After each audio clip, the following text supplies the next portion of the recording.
une localité où les gens ne croient pas à Jésus-Christ, c'est pour les amener à croire à Jésus-Christ et à accepter Jésus comme le Messie. Amen. Il y a des personnes qui ont été converties parce que Jésus-Christ a opéré des miracles dans leur vie. Il y a des personnes qui ont accepté Jésus-Christ parce qu'ils ont vu Jésus-Christ opérer des miracles dans leur vie. Alléluia. C'est ça. Luc, Actes des Apôtres, chapitre 2, verset 22, et Hébreux 2, verset 4. Les miracles, les prodiges sont accomplis pour prouver que Christ était le Messie et ont conduit les gens à croire en lui. Actes chapitre 2, verset 22, et Hébreux chapitre 2, verset 4. On va lire cela. Actes des Apôtres, chapitre 2, le verset 22. Homme israélite, écoutez ces paroles. Jésus de Nazareth, cet homme à qui Dieu a rendu témoignage devant vous par les miracles, les prodiges et les signes qu'il a opérés par lui au milieu de vous, comme vous le savez vous-même. Parole du Seigneur. Amen. Homme israélite, écoutez ces paroles. Jésus de Nazareth, cet homme à qui Dieu a rendu témoignage devant vous par les miracles, les prodiges et les signes qu'il a opérés par lui au milieu de vous, comme vous le savez vous-même. C'est pour que les gens puissent croire à son ministère que Dieu l'a dirigé puissamment. Jésus même a dit, puisque les gens ne croyaient pas qu'il était le Messie, il a dit, j'ai fait plusieurs œuvres pour lesquelles me lapidez. Ils disent que nous ne te lapidons pas parce que tu as fait des œuvres merveilleuses. Mais nous te lapidons parce que tu dis que toi, tu es homme, tu dis que tu es le Messie, tu te fais égal à Dieu. Là, nous te lapidons encore. Vous voyez? Donc, les miracles qu'il a opérés, c'était pour amener les gens à croire à son ministère, à croire à sa vocation, à croire à sa mission, à croire à lui qu'il était le Messie. Mais malheureusement, les gens n'ont pas cru. Plusieurs n'ont pas cru. Très peu ont cru à son temps. Amen. Alléluia. Deuxième but pour lequel Dieu opère des miracles et des prodiges au travers de ses serviteurs et ses servantes, c'est pour attirer l'attention des gens par rapport à l'évangile. Attirer l'attention des gens par rapport à l'évangile. On n'a pas lu la deuxième référence. Lisons Hébreux 2, verset 4. Hébreux chapitre 2, verset 4. Hébreux chapitre 2, le verset 4. Dieu appuyant leur témoignage par des signes, des prodiges et divers miracles, et par les dons du Saint-Esprit distribués selon sa volonté. Dieu appuyant leur témoignage par des signes, des prodiges et divers miracles, et par les dons du Saint-Esprit distribuant selon sa volonté. Les apôtres rendaient témoignage de la parole de Dieu, des bienfaits de Dieu. Dieu appuyait leur témoignage par des prodiges, par des signes, par des divers miracles. Si vous témoignez de la part de Dieu, c'est si vous évangélisez, si vous prêchez la parole de Dieu, Dieu doit appuyer la parole de Dieu que vous prêchez par des signes, par des témoignages, par des signes, par des miracles, par des prodiges, et la distribution des dons spirituels selon sa volonté. Il doit le faire aussi pour vous. Mais pour que Dieu puisse le faire, il va falloir que vous vous consacrez à Dieu. Vous marchez selon son Esprit Saint. Vous développez une relation d'intimité avec le Saint-Esprit. Vous marchez selon sa parole. Il va falloir que vous vivez une telle vie chrétienne. Plein de prières, plein de jeûnes et prières, qui cherchent la volonté de Dieu. Mon fils Gédéon, il attendait ici pour venir faire les cours des leaders. Il dit ici, on va faire une délivrance terrible.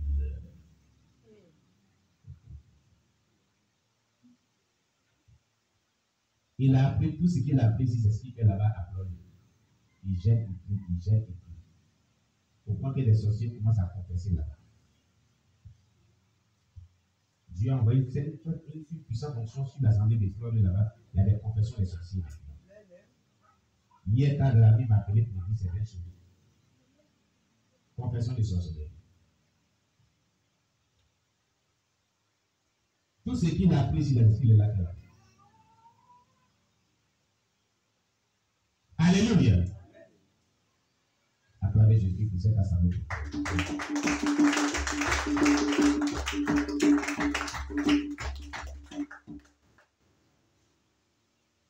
Ce sont des signes, des miracles. Quand il y a confession des sorciers, c'est qu'il y a la puissance de Dieu qui est manifestée et il y a la vérité de Dieu qui est vraiment confirmée par les signes. Alléluia. C'est la consécration, le secret. C'est jeûne et prière, et la marche avec le Saint-Esprit. Et le fondement, c'est la sainteté. La crainte de Dieu. Si vous voulez voir les signes, appuyez la parole de Dieu que vous prêchez. Voilà le secret. Jeûne et prière. Des heures de prière, des temps de jeûne. Et vous développez des relations d'intimité, de communion avec le Saint-Esprit. Vous marchez le Saint-Esprit. Vous vivez sur le Saint-Esprit. Tout en demeurant de la sainteté. Vous verrez les signes, les prodiges accompagner votre ministère. Amen. Amen. Troisième but pour lequel tu envoies les signes des miracles. Prouver que Christ était le Seigneur vivant ressuscité. Et l'Église, c'est pour prouver cela.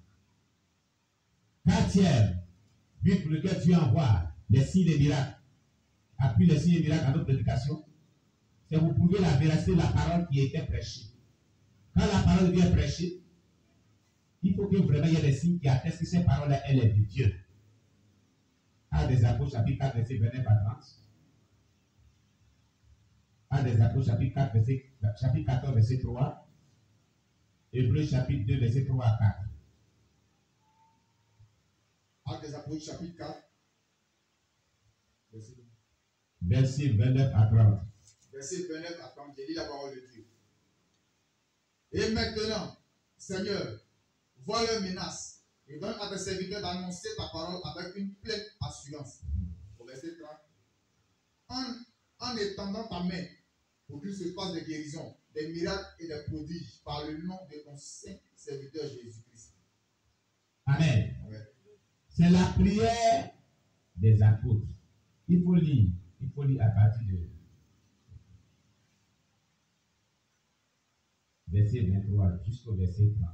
Relis à les apôtres chapitre 4, verset 23 jusqu'au verset 30. Vous allez comprendre quelque chose. Acte chapitre 4, verset 23 à 30. Après avoir été relâchés, suivez bien, hein? Ils allèrent vers les leurs et racontaient tout ce que les principaux sacrificateurs et les anciens leur avaient dit.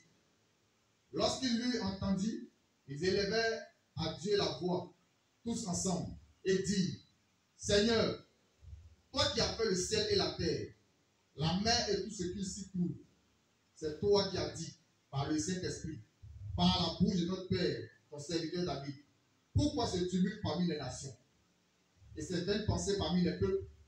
Les rois de la terre se sont soulevés et les princes se sont ligués contre le Seigneur et contre son oint. En effet, contre ton saint serviteur Jésus, que tu as oint, Hérode et Ponce Pilate se sont ligués dans cette ville avec les nations et avec les peuples d'Israël, pour faire tout ce que ta main et ton conseil avaient arrêté d'avance. Et maintenant, Seigneur, vois leurs menaces et donne à tes serviteurs d'annoncer ta parole avec une pleine assurance. Au verset 30. En étendant ta main pour qu'il se fasse des guérisons, des miracles et des prodiges par le nom de ton saint serviteur Jésus. Vous avez compris ce que qu'est-ce qui se passe dans ce texte? Ce sont les apôtres qui priaient. C'est une prière des apôtres. Ils ont demandé à Dieu d'étendre sa main dans l'exercice de leur ministère. Ils vont annoncer la parole de Dieu, afin qu'il se fasse des signes, des miracles, des prodiges. Ils ont demandé cela dans la prière. Ce n'est pas ce qui se passe dans le texte là. Ce n'est pas une prière. Ils ont demandé, le verset 30. En étendant ta main pour qu'il se fasse des guérisons, des miracles et des prodiges par le nom de ton saint serviteur Jésus. Amen. Ça veut dire que toi-même, toi qui m'écoutes, tu dois demander aussi dans la prière à Dieu, quand tu annonces l'évangile, qu'il étend sa main pour qu'il te fasse des guérisons, des miracles, des prodiges, pour confirmer la parole de Dieu qui te prêche. Pendant des moments de jeûne et de prière, prie ainsi. Demande à Dieu de se glorifier ainsi dans ta vie. Tu verras que sa main puissante accompagnera l'évangile que tu annonces. Et il y aura des signes, des miracles, des prodiges. Si tu le fais avec foi et que tu te consacres comme ça, toujours en demandant cela à Dieu, Dieu se glorifiera au travers de tes mains. Il y aura des signes, des miracles, des prodiges qui accompagneront l'évangile que tu prêcheras toujours au nom de Jésus. Et lorsqu'ils ont prié ainsi, lis la suite. Lorsqu'ils ont prié, ils ont demandé cela. Au verset 31, quand ils eurent prié, le lieu où ils étaient assemblés trembla. Ils furent tous remplis du Saint-Esprit. Et il annonça la parole de Dieu avec assurance. Amen. Le lieu, quand ils ont prié ainsi, le lieu où ils étaient à trembler. Qu'est-ce qui a fait que cela a tremblé? Le lieu a été visité par la puissance de Dieu. C'est qu'ils ont demandé à Dieu, là, Dieu leur a accordé cela. Cette onction des signes, des miracles, des prodiges qui accompagnent l'évangile qu'on prêche là, est descendue sur eux. C'est pourquoi le lieu là a tremblé. Dieu les a exaucés. Dieu peut t'exaucer aussi, si tu le demandes aussi à Dieu. Afin de pouvoir t'utiliser puissamment. Lorsque tu annonces l'évangile, avec les signes et les miracles, accompagne l'évangile qui t'annonce. Alléluia. Demande cela à Dieu dans la prière, dans les jeûnes et prières, de consécration avec foi. Ne fais pas ta bouche jusqu'à ce que toi aussi, le lieu où tu es, où tu te trouves, tu sois visité par cette onction. Dieu veut te l'envoyer dans ta vie. Voilà pourquoi il envoie ce message. Parce que les champs d'émission sont ouverts. Si ton champ d'émission, en annonçant l'évangile, il va falloir que tu annonces l'évangile et que les signes et les miracles t'accompagnent aussi. Demande cela dans les jeûnes et prières. Demande à Dieu de t'utiliser puissamment afin que les signes et les miracles accompagnent ton ministère. Alléluia. Gloire à Jésus. On va prier seulement sur ce passage. Cinquième but, identifier les vrais croyants. Le but pour lequel Dieu apporte les signes et les miracles, c'est pour identifier les vrais croyants et la vraie religion. 2 Corinthiens 12, verset 12. 2 Corinthiens chapitre 12, verset 12.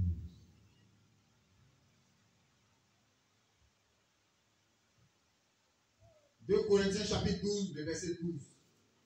Les preuves de mon apostolat ont éclaté au milieu de vous par une patience à toute épreuve, par des signes, des prodiges et des miracles. Vous avez vu? L'apôtre Paul dit, les preuves de son apostolat a éclaté au milieu du peuple de Dieu.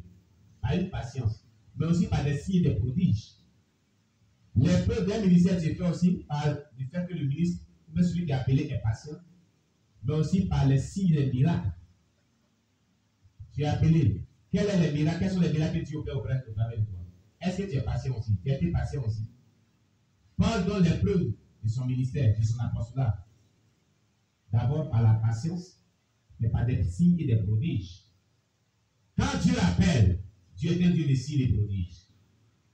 Donc il va falloir qu'il opère aussi des signes et des prodiges dans ta vie et au travers de ta vie aussi, pour bénir la vie des gens. Quel est ton témoignage?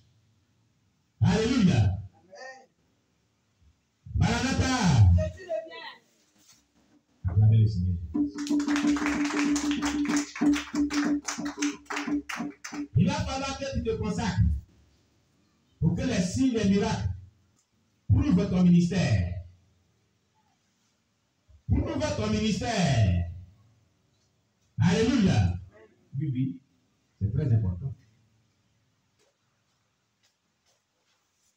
Depuis que tu exerces le ministère, tu évangélises, tu prêches, on ne voit rien. Pourquoi? Jésus qui t'a appelé là n'est pas un Dieu de miracles. Il n'est pas un Dieu de prodiges. Consacre-toi. Fais comme les apôtres qui ont demandé cela dans les signes de leur ministère quand ils vont annoncer la parole de Dieu. Que Dieu tend sa main, qu'il se fasse des signes, des prodiges, des miracles, des guérisons. Toi aussi, demande cela aussi à Dieu dans la prière, dans le jeûne, avec foi, pour que ces signes et miracles t'accompagnent.